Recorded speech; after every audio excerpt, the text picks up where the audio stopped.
When Eric Forrester does not return to reclaim his authority, the silence left behind is louder than any confrontation. At first glance, it appears to be a clean victory for Ridge Forrester, a transfer of power without bloodshed, a succession achieved not through rebellion but through attrition. There is no public battle, no dramatic showdown, no boardroom coup. Instead, there is absence. And in that absence, Ridge believes he has finally stepped out of his father's shadow. The founder has receded, and the heir now stands alone at the helm of the empire he has spent his entire life preparing to lead. Yet history rarely allows power to change hands so quietly. When a king is removed without ceremony, the court does not simply fall in line. It whispers, it remembers, and it waits. Ridge tells himself that this moment was inevitable. Eric's era, in his mind, had been winding down for years, slowed by nostalgia and emotional attachment to a past that no longer fits the speed of the modern fashion world. Ridge views his own leadership as evolution rather than erasure, a necessary step to keep Forrester Creations competitive, relevant, and profitable. But beneath that rationalization lies a more fragile truth. Ridge has always measured himself against Eric, and victory achieved without direct confrontation feels strangely hollow. There is no final acknowledgement, no passing of the torch in the way Ridge imagined. Instead, Eric's withdrawal feels unresolved, like a story left unfinished. What Ridge fails to grasp is that power does not only reside in titles, board votes, or corner offices. At Forrester Creations, power lives in memory, loyalty, and identity. Eric Forrester did not simply build a fashion house, he built a culture. His relationships with designers, seamstresses, executives, and longtime partners were forged over decades, rooted in shared struggles and mutual respect. These alliances do not disappear simply because Eric steps aside. They remain dormant but intact, carrying with them a deep sense of betrayal that no quarterly report can erase. To many within the company, Eric's absence does not feel like retirement. It feels like exile. The perception that he was pushed out, gently but firmly, becomes more corrosive than any overt scandal. People who once felt seen, valued, and protected by Eric begin to question whether they still belong under Ridge's rule. Loyalty, once unquestioned, starts to fracture. Old alliances do not declare war openly. They retreat into quiet resistance. Missed deadlines, lukewarm enthusiasm, passive defiance. These become the language of dissent in a company where outright rebellion would be suicidal. Ridge senses the shift but misreads it. He interprets hesitation as adjustment, skepticism as insecurity. He believes that time will solve what authority cannot. But time, when combined with resentment, often works in the opposite direction. The longer Eric remains absent, the more mythic his presence becomes. Stories of his leadership grow more generous in hindsight. His flaws soften. His vision becomes synonymous with the soul of the brand itself. And in that transformation, Ridge's greatest fear begins to take shape, not the loss of control, but the loss of legitimacy. Forrester Creations has always sold more than clothing. It sells identity, heritage, and aspiration. Eric embodied that ethos. His belief in craftsmanship, mentorship, and emotional storytelling infused the brand with authenticity. Ridge's approach, sharper and more strategic, prioritizes efficiency and dominance. On paper, it makes sense. But fashion is not only about numbers. It is about emotion. And when employees, partners, and consumers begin to feel that the heart of the brand has been compromised, no amount of innovation can fully compensate. The most dangerous backlash Ridge faces is not visible. It takes form in conversations he is not part of, in nostalgia shared quietly among long-serving staff, in subtle comparisons drawn between then and now. Designers who once felt inspired begin to feel constrained. Creative risks are questioned not because they are unsound, but because they no longer feel rooted in the values that made Forrester iconic. The fear spreads quietly. Is the company becoming just another fashion corporation, stripped of the intimacy and soul that once set it apart? Ridge's confidence begins to erode as he confronts the realization that authority does not guarantee loyalty. His name may be Forrester, but Eric's legacy runs deeper than blood. It is etched into the emotional architecture of the company. The more Ridge asserts control, the more he risks confirming the very narrative he wants to avoid, that he won not because he was chosen, but because Eric was pushed aside. The irony is brutal. Ridge believes he has protected the brand by consolidating power, yet every step he takes away from Eric's influence chips away at the intangible essence that made Forrester Creations powerful in the first place. The soul of a brand cannot be managed, it must be honored. And Ridge, for all his talent and ambition, struggles with that distinction. The situation becomes more precarious when Eric's allies begin to test the boundaries of their loyalty. Some consider leaving, taking decades of experience with them. Others remain, but their passion dims. A few quietly explore partnerships elsewhere, tempted by brands that promise respect for creative autonomy and heritage. None of these actions are dramatic enough to trigger alarms, but together they form a slow bleed that Ridge cannot easily stop. What frightens Ridge most is the realization that he cannot simply reverse course. To invite Eric back would be to admit doubt, to concede that his leadership requires validation from the very man he believed he had surpassed. Pride becomes a trap. The more Ridge insists on standing alone, the more isolated he becomes from the emotional core of the company. Eric, meanwhile, remains largely silent, and that silence becomes its own form of power. He does not campaign, complain, or interfere. Yet his absence speaks volumes. Those who feel he was forced into retirement project their own anger onto the void he leaves behind. Eric becomes a symbol, not of weakness, but of dignity denied. And symbols are dangerous because they cannot be negotiated with or controlled. The looming question is not whether Ridge can run Forrester Creations successfully. He can. The real question is whether he can preserve its identity while doing so. Success measured solely in profit risks hollowing out the very foundation upon which the brand was built. And once that soul is lost, it cannot be reclaimed through strategy alone. This storyline strikes at the deepest fear of the Forrester dynasty, that legacy can be dismantled not through failure, but through victory. Ridge's ascent, achieved without visible resistance, carries within it the seeds of quiet rebellion. The past, when denied acknowledgement, does not disappear, it waits. And in the world of Forrester Creations, where history is woven into every stitch, the reckoning is never far away. In the end, Ridge must confront a truth that no boardroom can resolve. Leadership inherited without humility risks becoming tyranny disguised as progress. And as the echoes of Eric's influence continue to ripple through the company, Ridge faces a choice that will define not just his reign, but the future of the Forrester name itself. Will he learn to lead with memory as well as ambition, or will his victory become the moment the brand begins to lose its soul? What Ridge Forrester never understood was that Eric Forrester did not retreat because he was defeated. He stepped back because confrontation would have given Ridge exactly what he wanted: a public victory, a clean narrative, and the illusion of rightful succession.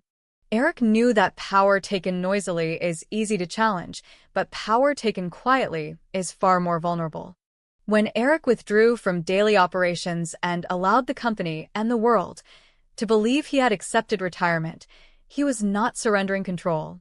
He was repositioning himself outside the frame of expectation, where leverage could be rebuilt without scrutiny. For months, Eric observed. He watched how Ridge wielded authority once it was no longer shared, how decisiveness slowly hardened into intolerance, how strategy replaced empathy.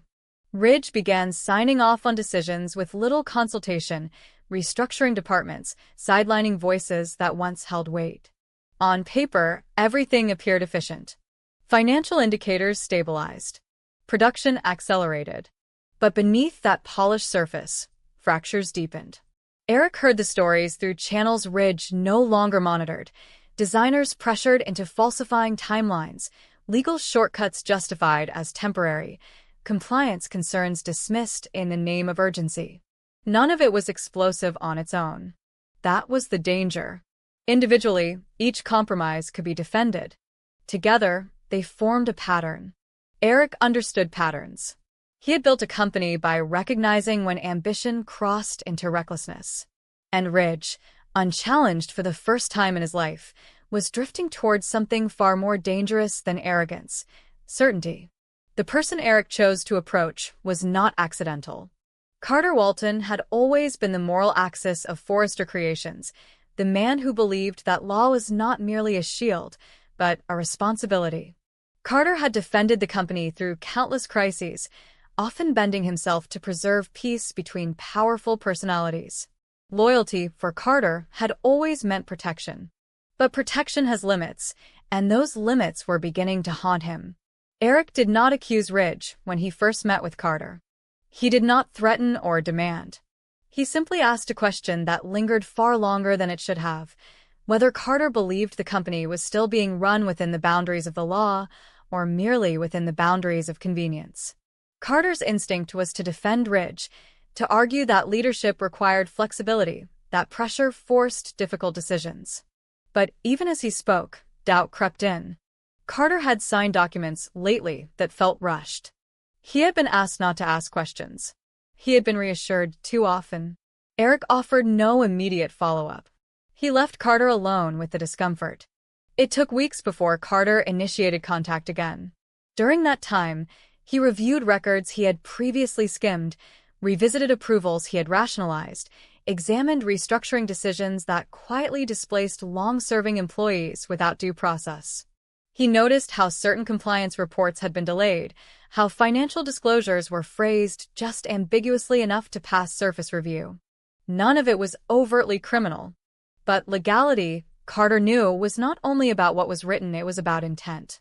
When Carter finally sat down with Eric again, the tone had shifted. This was no longer a conversation between founder and executive. It was a meeting between two men who understood that the company was standing on unstable ground. Eric spoke plainly then. He believed Ridge had crossed from aggressive leadership into systematic abuse of authority. He believed evidence existed. Not yet organized, not yet undeniable, but present. And if that evidence were brought together, it would not simply force Ridge out of power. It could put him behind bars. Carter recoiled at the implication. Prison was not a metaphor. It was final. He asked Eric whether this was revenge.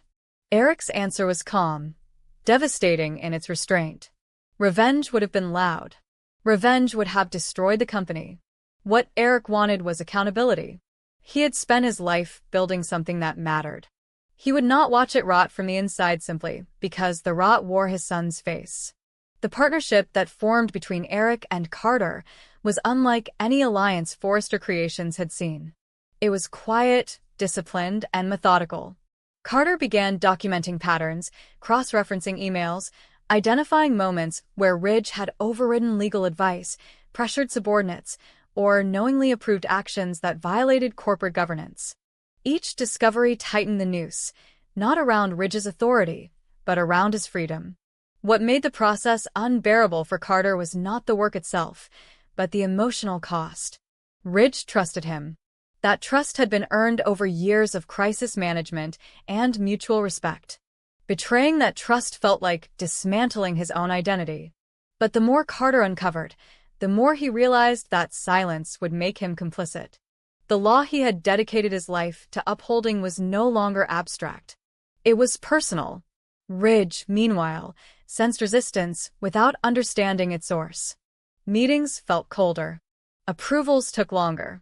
Carter asked more questions. Ridge interpreted it as insecurity, perhaps even resentment.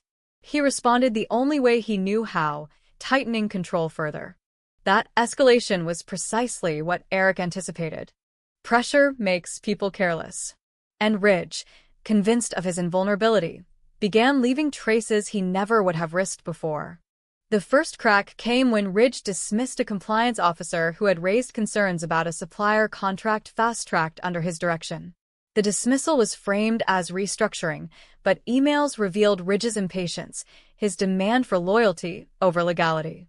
Carter flagged it. Eric archived it. Together, They began constructing a narrative that did not rely on one explosive act, but on a sustained abuse of power. As evidence accumulated, Eric faced his own reckoning. This was his son, the boy he had raised, taught, protected, and forgiven more times than he could count. There were nights when Eric stared at documents and wondered whether he had failed Ridge long before this moment. Whether indulgence had hardened into entitlement. Whether silence had taught Ridge that consequences were negotiable. But doubt did not stop Eric. It sharpened his resolve. Protecting the company now meant protecting it from his own blood. The emotional toll began to show. Eric withdrew further from public view, not out of weakness, but discipline. Any hint of his involvement could compromise the operation. Carter carried the burden of secrecy alone, forced to maintain professional normalcy while preparing to dismantle the man currently leading the company. Every interaction with Ridge became a performance layered with guilt. The turning point came when Carter uncovered proof that Ridge had knowingly concealed material financial information during negotiations tied to the relaunch, information that influenced investor decisions and violated disclosure laws. This was no longer ambiguous. It was actionable, criminal. Eric did not celebrate. He closed his eyes when Carter presented the evidence. This was the moment he had anticipated, feared, and prepared for. The line had been crossed. There was no version of the story that ended cleanly now. Their next steps were precise. They did not confront Ridge. They contacted external counsel. They ensured the evidence was independently verified. They insulated the company as much as possible before the fallout.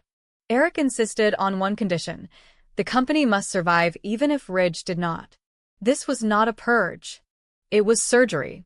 Ridge learned the truth not through confrontation, but through silence. The day authorities arrived, there was no shouting, no dramatic accusation. There was only procedure. Warrants.